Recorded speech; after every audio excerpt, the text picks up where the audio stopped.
Welcome to another episode of The Sense of Things with Ron and Jeff. This is the first new show of 2026. A lot went on in 2025. We got through the year, excellent time in the markets, and now we're looking at what's coming up in the future. So Ron's got a whole bunch of great stuff on this week in history. Got some great information on the markets. I'll be talking a little bit about a couple of economic indicators that I've been following and seeing some interesting things. And they're things that typically don't get covered by the media, so that it's not all sexy like CPI and PPI. So stay tuned. We'll be right back on in just a second.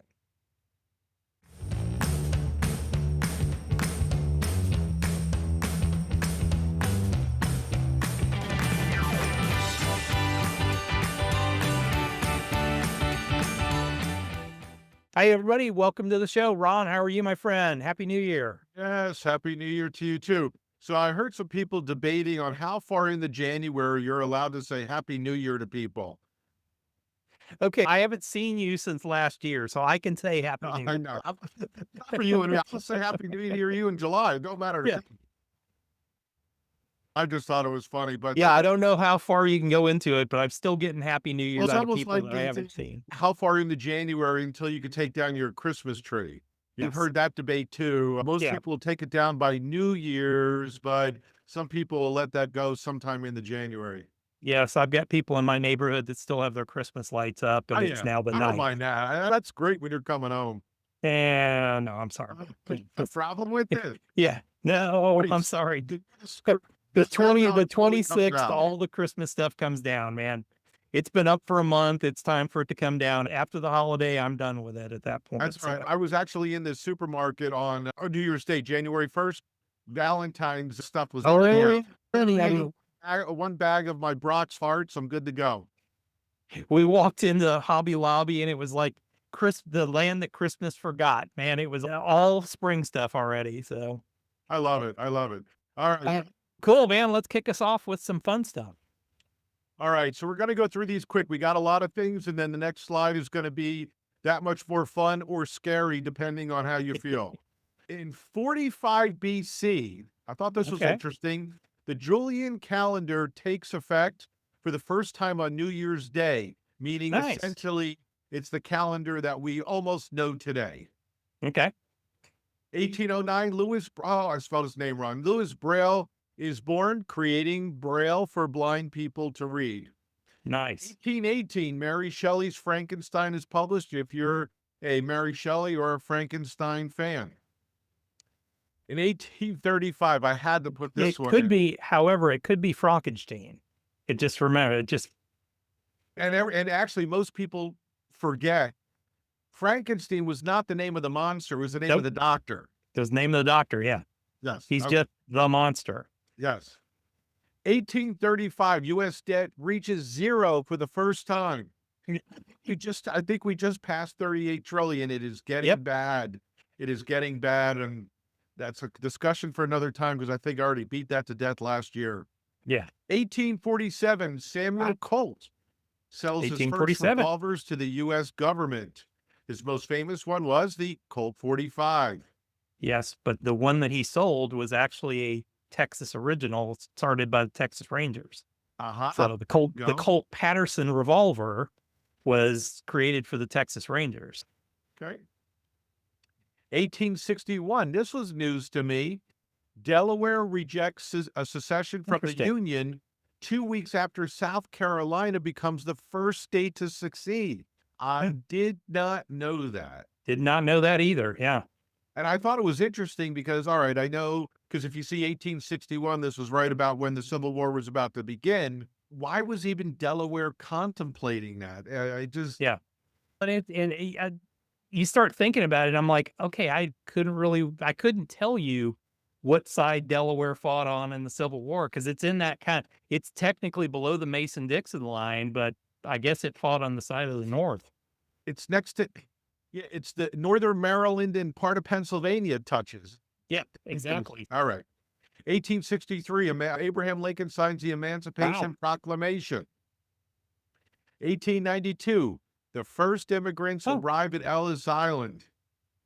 That's crazy. 1920, New York Yankees announced the purchase of Babe Ruth from Red Sox and change everything. Sorry, I know you're a Bostonian. I am a Red Sox fan, and wow. The curse was done 22 years ago. You don't need to worry about it anymore. Yeah, it's true. I was in town for it. So that was even the better part. I happened to be traveling at that time. So it was an incredible time to be there. 1924, King Tut sarcophagus uncovered by Howard Carden. Yeah, I remember my parents went to Egypt and they actually had a kind of a touring thing in the United States for that about 40 Yeah. years ago. Yeah, it was pretty cool. 1942, 26 World War II nations declare themselves the United Nations. Huh. And now, obviously, without getting into it, that is becoming under fire again. So let's just Yeah, leave it wow. there. They're more 1959. concerned about everything else but trying to be united. Yep. 1959, Alaska admitted to the use of 49th state. What was Cool. the 50th state? Hawaii. That is correct. Hi, There's an Hawaii. quick, interesting note there, because this was during Eisenhower, and they Mm. wanted to put in Alaska in there, but Alaska was a red state and Hawaii was a blue state, and they said that you can't just add another state. So actually, they were supposed to go in at the same time. I think they were either 6 months or a year apart when they Yeah. became Yeah, because it was 59 with Hawaii too. Yeah, and my last little edification here is, look, over the first 170 years, we had 50 states. We haven't Mhm. added any in the last 65 plus to 66 years. I think that's interesting. That's probably a good thing. See if that changes in the next 3 years. 1969, George Steinbrenner's group buys the Yankees for CBS for $10 million. Now it's worth over $10 billion. And the funny story about this is that CBS didn't have a clue about running a baseball team. Obviously, it's much different today than it was back then. But the funny story is it's the only time someone ever bought one of the 4 major league teams and lost money. CBS actually lost money on that deal. I didn't even know CBS owned it. That's crazy. Oh, yeah. That's a famous story. 1972, President Nixon, I didn't know this, launches the Space Shuttle program. Space Shuttle program. Wow. If you just take out the Watergate thing, there was a lot of good things he did with the EPA and car safety standards and getting rid of the gold standard. He launched the Space Shuttle program. If you have a chance to, there's I think it's the World at War channel. They have a series on the Secret Service, like the modern day Secret Service. It's a good channel. There's a whole set. Yeah, it's called the World at War channel. Yeah, but it's part of AMC. It's freaking hilarious when they talk about him. The Secret Service hated him. They just absolutely despised him. He wasn't a likable guy. No, he's just unlikable. He was a very good politician. He just had a lot of personal demons. Let's leave it at that. Let's leave it at that. And that was exactly perfect. But yeah, it was a really interesting seeing that kind of inside view. And here's the other thing I thought he did was pretty good, even though a lot of states did their own thing, signing the national speed limit law into law at 55 miles an hour. 1980, I had to put this in because I love it, but they also changed something to make it more politically correct. And I don't know if you've noticed the word in there. The Sugar Hill Gang's Rapper Delight becomes hip-hop's first top 40 hit. What's wrong with that headline? Rapper's Delight. I have no idea. It wasn't called hip-hop then. It was called rap. Rap, yeah. They don't want to call it rap anymore because of the negative connotation. Yes. Anyway. So hip-hop's much my better. own Ron Lang's edification there. 1999, the Euro debuts. Okay.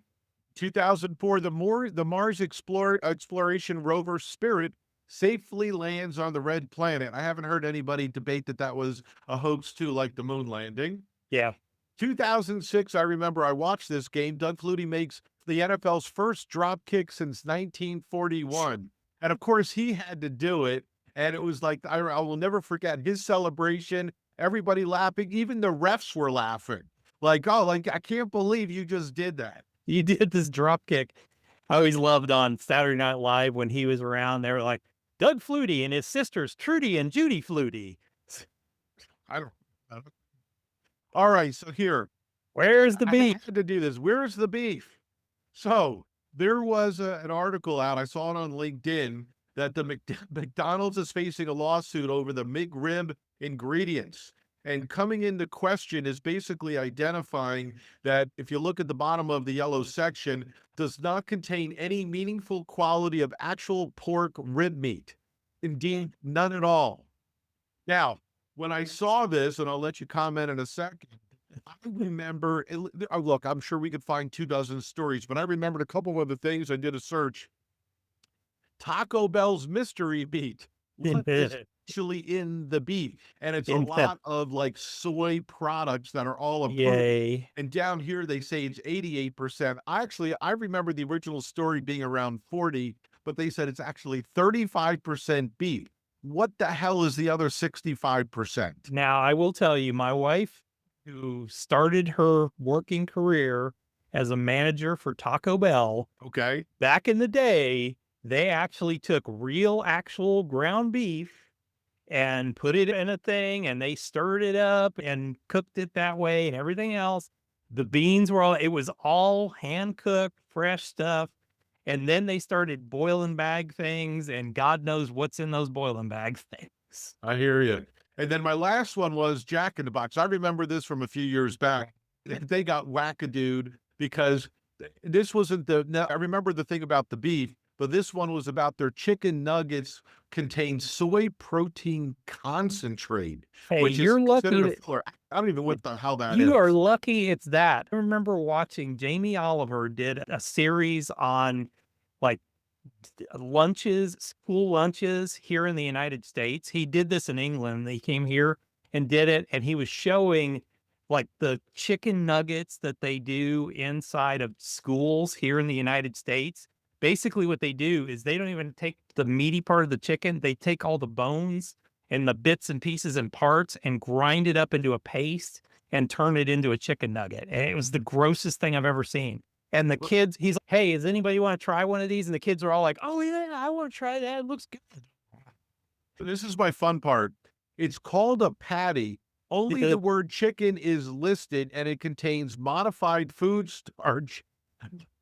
You're just reading this, and it's just like, why would you ever go to any one of these places? I don't eat fast food. We don't have to count on them as a sponsor of our show. The only fast food I ever eat is at Chipotle. I'm sorry. I just can't eat any of this other stuff. I hear it. Right, moving on. Some serious stuff. I thought this was good. Okay. Probably should have left this for next week, but these were the most profitable companies in 2025. And here's the interesting thing. Google, Alphabet, didn't really do much last year. Yeah, it was terrible. September, October. Even though all their numbers were like, it was the most undervalued top 10 stock in the S&P. And then, of course, it basically doubled in 3 months. But yeah, the numbers that they're producing is disgusting. It's just insane. And then you can see where basically everybody else is just bunched together. Yeah. And you wonder why when people talk about the Magnificent Seven, I'm like, they're all pretty much up there in the most profitable companies. So that's why it's not 98.99.com. No. They're actually making money. I'm not saying there isn't an air pocket under their stock price, but certainly, but they're not slowing down. The thing, if anything, they're accelerating as some of this AI stuff happens. They're accelerating beyond that. You gotta say they're doing what they're doing. So I think the one that will remain under the biggest scrutiny, Berkshire Hathaway. Now that Warren has stepped back from CEO role, but basically he's going to remain chairman, which basically means he still has a significant say. He's probably just scaling back on his schedule, and probably his schedule is what kept him alive now 95 years, going to be 96 this year. He's been in the game, and he's as sharp today as he was when he was in his 20s. Cognitive has slowed down a little bit. His speech has gotten very raspy. Yeah. But you know what? I put his brain up against 90% of the mutual fund managers, and I hear you. All right. Him every day. So I thought this was interesting because obviously we have people that watch us that lean one way or the other politically, but typically year 2 of a presidential term is typically a flat to a down year. And I thought this was interesting that if you take a look at just all the years, meaning non-midterm years, right? 2020, like a 2025 and a 2027, those are typically the biggest years. Election years are pretty good, but midterm years you can see is the lowest performance out of all of the years. Not to say we don't have a chance of being up, right? You did the stats a couple of weeks ago. Since 1950, I think there was only 16 down years, even though some of that overlapped and whatever. I just thought this was interesting for what people may think of. Hey, can this keep going? We had 3 double-digit gain years in a row. Yeah. Okay, just to let you know, this year does typically will have its struggles. Thoughts? Yeah, I agree. And I think it probably is not now or for the next 6 months, but then you start getting into the campaign season, and then it becomes all this wild gyrations of, oh, does it look like the Democrats are going to win? And then you've got all kinds of crazy stuff going on. And we went over this in my piece of it where I'm like, I could see a split house, dead House and Senate, which probably in the long run is good because then it forces them to actually work together. If it goes all Democrat, then it's going to be all investigations and blah, blah, blah. And nothing is going to get done that way. And nothing really, which means the market will go up. Yeah, which means the market will probably go up because everybody's okay, good. Then nothing's going to get done. Nobody's going to regulate us. Nobody's going to screw with us. We're just going to go crazy. But yeah, I think we're poised for a really good year though, because all this stuff is starting to come into place from the tax bill from the summer. All of it starting to roll in. Basically, as of this Friday's paycheck for most people, they're going to see more money in their paycheck in most cases. Okay, my last slide, which I'll go through quickly. We've done the CAPE ratio a couple of times in the last year. I thought this was just interesting. Again, history may not repeat itself, but it does rhyme. And this is PE, price earnings ratio, adjusted for inflation. And obviously, you can see the last time we were at this high, and this is going back certainly quite a few years here. I think this is going back to the 1920. I think it's 1920-ish or whatever. So just look at it as 100 years. Basically, this is saying that our market is overvalued. But if you've been around for a few decades, we could stay overvalued for several years. There's always a catalyst that brings down where we should be from that air pocket. The problem I have with this, and I highly, massively respect Robert Shiller. However, this is it's a market weighted, or it's a market weighted or market cap weighted thing. So yes, some of the index is wildly overvalued. If you were to strip out the top 7 to 8 stocks, it's actually wildly undervalued at this point. So the top ones, they're all up in the 80s, 90s, hundreds and stuff like that. The average stock on the S&P 500 is like 16 right now, 16 to 17. I'm sorry. I don't buy it. I think we're still, if anything, I would like to see the market broaden out. And I'll share some stuff next week because I don't have time to do it this week. It was something I caught off of Investors Business Daily that showed, like, basically over the last 6 months, the really top performing areas and industries. And you would be shocked at what was really the top 40 performing industries. And it ain't none of these ones that are in the tech space or the Nifty 7 at that point. It's really interesting. It was a lot more kind of bread and butter companies that you would not think would be doing the best in that. So I'll share them. Okay, let me share this real quick. We'll just do a little bit of economics. Let me get back to the Econo Day calendar before I bring this up. Okay, so as being the economic weenie always, really quiet week for economics, really quiet year so far for economics. Not really much. And what I always look at are these ones that have a little red star. Those are things that supposedly would move markets. Doesn't always mean that. I think the biggest one today was jobless claims, which were basically in line with what was expected. We're about 208, and the consensus was 205. So I think from that perspective, we're in what we would have expected at this point. I think the one that interested me the most, and it's been one that I've been keeping my eye on for the last few weeks, or really about the last month or so, is international trade in goods and services. So it's one that you don't hear much about. People don't talk about. They might bring it up occasionally, but here was something interesting. So this is for the month of October. So they're playing catch up right now Yeah. over trying to get caught up. So this is October. The last one was September, which had come in at negative 52 billion. It was just revised with this one at negative 48.1. And so what this number is, negative means that what we're bringing in versus what's going out as far as goods and services. Here's the interesting thing. The consensus on this one was negative 59.1.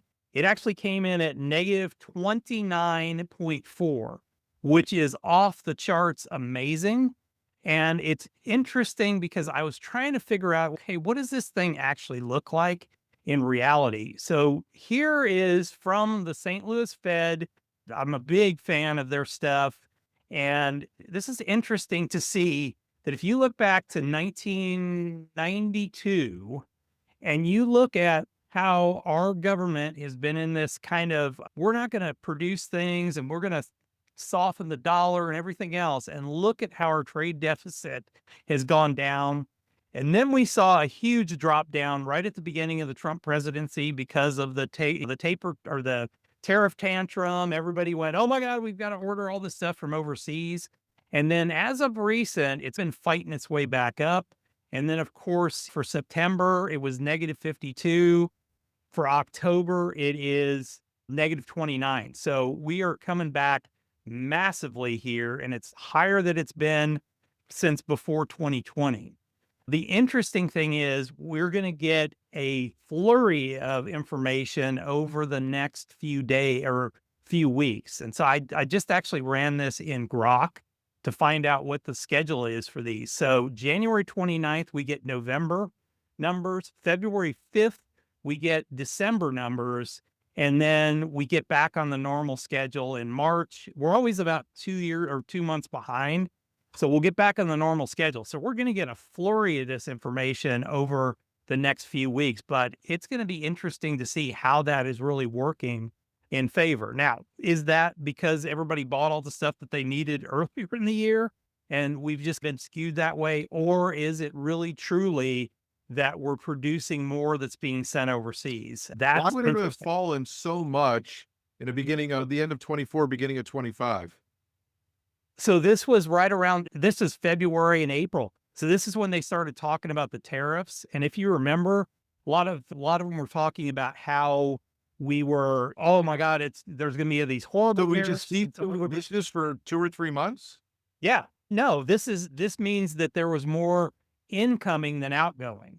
So remember when everybody was trying to, oh my God, it's just going to put the brakes on anything from overseas. So all these companies were ordering things from overseas quickly to do that. And then it got back to normal as we rolled into April, and it's been just chugging along pretty good ever since. So it's, like I said, it's an intriguing number to me because we're getting back up into a range we haven't seen since the 2009 period of time at this point of trade deficit, which is awesome because it means our companies are making lots more money and we're not having to import as much. Okay. And the other one is the China thing, which I think is interesting because everybody talks about, oh my God, if we don't deal with China, it's just going to be horrible. I think it was 2005, we imported 30% of our goods and services from China. Today, that's less than 9%. So when everybody talks about, oh, we have to worry so much about China, it's not nearly as big of an importer or them exporting goods to us as it used to be, not anywhere near the percentage wise. Yeah. And like I said, well, it's going to take a while to see how all this shakes out, but certainly get your popcorn ready. Oh yeah. Like I said, I think a lot of the tariff rules and everything are in place. So we shouldn't see a lot of shocks around that. So like I said, it's going to be interesting to see, does that trend continue or does it go back down? But it was just a really big number quickly that we see. And then we'll see 2 more within a period of about 4 weeks to see if, okay, is that a continual trend in the right direction, hopefully. Yeah. All right. Like I said, until all the data comes in, you see how some of these things are still being negotiated. I don't think we've ever gotten real information about what is signed, what's not signed. And if they are signed, what does that mean? Yeah. As far as what are we receiving? How much better is it than what it was? With everything that keeps happening every day and every week, all this stuff that was on the front page is now on page 8. And it's frustrating because it's tough to keep track of it. But I think that's also the intention too, without going down that road. Absolutely. And then the last thing I just wanted to share is I've got a little bit of information today I shared with Ron. I had a client asking about the Trump accounts for kids. That one, I think it's a horrible name for the thing, but whatever. The Trump accounts for kids, the savings accounts basically that are being set up under the One Big Beautiful Bill Act that people will be able to save into. The details I was able to find out is any kids born after January 20th, 2026 will get $1,000 into their account. So when now how that mechanism works, I have no idea. Parents will also be able to contribute $5,000 into those per year for their kiddos. Now, as far as where these are going to be set up, how they're going to be invested, no news yet at this point. There is an article done by the White House Office of the Economic Advisors that I'll put a link to that in the show notes page for the show that actually goes over this a little bit more in detail, or as much detail as we have right now, and shows what this could actually be for your kids, especially if you've got young kids. It's a really intriguing way to give them a massive start in life. Free money. Free money. It's not free money, but I think it's money that up to this point, you haven't really had a vehicle besides 529s to save this into. So I think it'll be intriguing to see what people do with these and how they put their kids in an interesting situation. The client I did this for, we already had taken care of the college part. And I'm like, man, if we just put a little bit more money in, your kid gets out of school with no college debt and upwards of $300,000 to start their life. That's one heck of a way to go. It's just time value of money over time. Yep, I agree. Beautiful. At the minimum, it's going to double every 10 to 12 years. Yeah. Yeah. And you got a lot of those in between that time period. And if you get regular market returns, it's every 7 years. It's going to double. All right, folks, thank you for joining us. We do these shows for you. Welcome to the new year. Welcome to another 12 months of watching the rest of Wall Street change their numbers up and down with what goes on in the markets. But we shall stick to our numbers and we'll see where we are in December again. So thanks a lot. Thanks for joining us. Make sure you subscribe to the show and check out the show notes page. Thanks, and we'll have see you next time.